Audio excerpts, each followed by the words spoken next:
Alright guys, a quick one.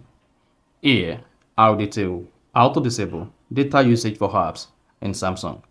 So if you want to stop some background application from using your Samsung phone data, then here's a video for you. So if at the end of this you found this often informative, please don't forget to like and then subscribe. Now, to disable data usage for apps in Samsung, all you need to do is come here and click on settings. On the settings page, scroll down and click on connections. Under connections, locate and click on data usage. Then once you click on data usage, go ahead and click on data saver. Turn on data saver. That's going to disable data usage for apps on your Samsung phone. Now, to select some application to have access to your mobile data even when you turn on data usage, click on app that can always use data.